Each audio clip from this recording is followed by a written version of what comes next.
आज हम देखेंगे टॉप 30 MCQ क्वेश्चन सी लैंग्वेज के जो कि हमारे इस एग्ज़ाम में पूछे जा सकते हैं, जिसमें से आपके कुछ क्वेश्चन फंस सकते हैं जो कि मैचिंग में पूछे जा सकते हैं, फिल इन द ब्लैंक्स में या MCQ में, या आप समझ सकते हो कि ये बहुत ज़्यादा इंपॉर्टेंट क्वेश्चन है। तो आप इन्हें अच्छे से समझना और अच्छे से देखना, ठीक है। तो हम स्टार्ट करते हैं फर्स्ट क्वेश्चन से। अगर चैनल पर नए हो तो चैनल को सपोर्ट जरूर करना, घंटी के बेल आइकन को दबा देना क्योंकि ऐसी लेटेस्ट वीडियो आपको सबसे पहले मिल सके, ठीक है। तो फर्स्ट क्वेश्चन जो हमारा है वो पूछ रहा है the following code for represents as infinite loop, it can be terminated by. तो हम जो लूप हम चलाते हैं अपने सी लैंग्वेज प्रोग्राम में, उसे हम किससे टर्मिनेट कर सकते हैं, ठीक है। तो उसे हम लगाते हैं ब्रेक स्टेटमेंट लगा देंगे तो टर्मिनेट हो जाएगा, ठीक है। एंड सेकंड जो पूछ रहा है arguments that take input by user before running a program are called. तो दैट्स मीन की कमांड लाइन आर्ग्यूमेंट्स, ठीक है। This is right answer. Automatic variables are allocated memory in. Memory में जो ऑटोमेटिक वेरिएबल होते हैं वो कहाँ एलोकेटेड होते हैं, उन्हें बोलते हैं स्टैक में, ठीक है। End of file is detected by. End of file दो, इसमें इसकी दो ई ओ एफ दिया हुआ है, दैट्स मीन की एंड ऑफ फाइल। तो इसकी शॉर्ट फॉर्म नीचे दे दी गई है EOF, ठीक है। तो इसका आंसर क्या हुआ, एंड ऑफ फाइल, ठीक है। नेक्स्ट जो हमारा क्वेश्चन है वो पूछ रहा है कि if the first string and the second string both are identical then strcmp function returns a value of 0, ठीक है। तो ये रिटर्न करेगा। Register variable are active. Register variable active होते हैं देखो only in the function where it is defined, function जहाँ जो डिफाइंड होते हैं, ठीक है। Which program method is followed by in C language. तो प्रोसीजर, ठीक है। एंड नेक्स्ट जो हमारा है वो बोल रहा है कि get CHR function is available in this header file. तो गेट CHR फंक्शन और जो सारे हमारे फंक्शन होते हैं इनसे रिलेटेड बहुत से क्वेश्चन आते हैं, तो ये आपको अच्छे से समझने होंगे, ठीक है। इसका जो आंसर होगा studio.h, ठीक है। Which numbering system is not handled directly by the printf conversion specifies. That's mean कि V इसका आंसर होगा binary.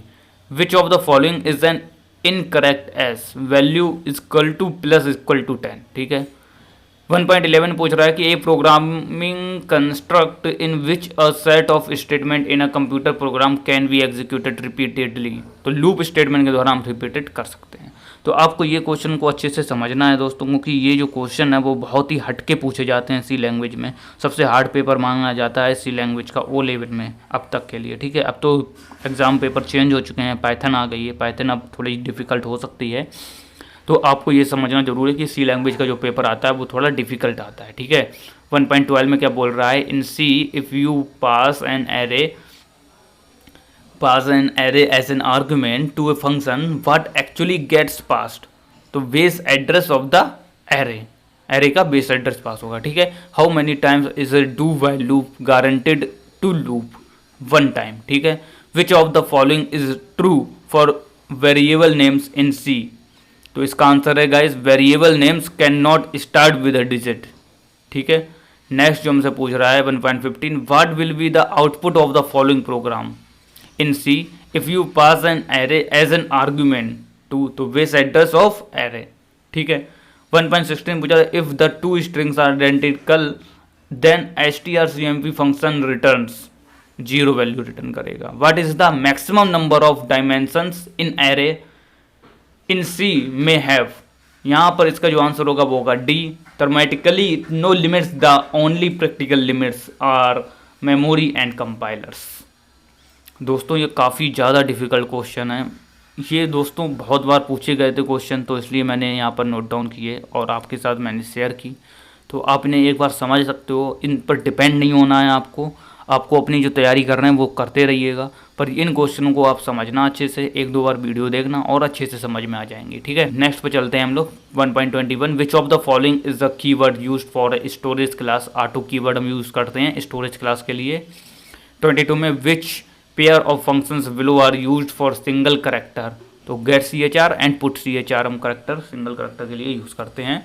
Which of the following is a scalar data type, float होता है। Header files in C contain, library function में contain होती हैं। Which of the binary number equivalent of the decimal number is 12। तो इसका जो answer होगा वो होगा 1100। And pointers are of none of these होगा इसका answer. And in C if you pass an array as an argument to a function what actually pass base address of the array. ठीक है, ये question बहुत बार पूछा गया, तो आप ये क्वेश्चन अच्छे से ध्यान से याद कर लेना, क्योंकि ये क्वेश्चन इस बार भी पूछा जा सकता है। Which of the following fopen statement is illegal in C, none of the mentioned. Which one of the following is not a keyword in C language. And क्या होता है, कीवर्ड नहीं होता है।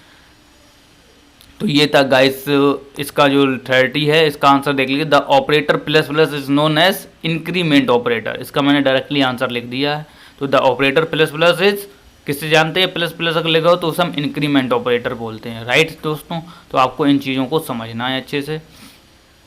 अब जैसे कि 1.20 था, तो इसमें क्या है, इसमें पूछा गया है relational operators can not be used on loops control. तो इसका आंसर क्या हो गया, लूप्स कंट्रोल। ठीक है, तो ऐसे पूछ लिए जाते हैं घुमा फिरा के क्वेश्चन, इसलिए मैंने ये लिखे हुए थे। ठीक है, तो ये आई होप कि क्वेश्चन आपको समझ में आए होंगे, थोड़ा डिफ़िकल्ट भी थे। एंड आप एक बार समझना, एक बार और वीडियो देखना, आपको अच्छे से समझ में आ जाएंगे। इसमें से कुछ क्वेश्चन हैं जो एग्ज़ाम में पूछे जा सकते हैं, क्योंकि इंपॉर्टेंट क्वेश्चन है ये। तो एक बार अगर वीडियो देख लिया तो फिर से देखना, अच्छे से समझने की कोशिश करना। तो आपको क्या होता है, वीडियो देखने से हमें समझ में आ जाता है। जब हम एग्ज़ाम देने जाते हैं तो हमें याद होते हैं इनके क्वेश्चन। जैसे हम बोलते हैं इसका ए वैल्यू ऑफ 0, जब आप एग्ज़ाम देंगे और आंसर देखेंगे तो देखोगे यार ए वैल्यू ऑफ 0, ये तो मैंने एक क्वेश्चन में पढ़ा था, तो यही क्वेश्चन का आंसर होगा, तो लगा दोगे। तो ऐसा भी हो जाता है काफ़ी टाइम बाद। ठीक है, तो आपको अच्छा लगा हो वीडियो तो चैनल को सब्सक्राइब करके घंटी के बेल आइकन को दबा सकते हैं। मिलते हैं नेक्स्ट वीडियो में, क्योंकि नेक्स्ट जो वीडियो आने वाला है वो बहुत ज़्यादा इंपॉर्टेंट होगा आपके लिए। तब तक के लिए जय हिंद, जय भारत।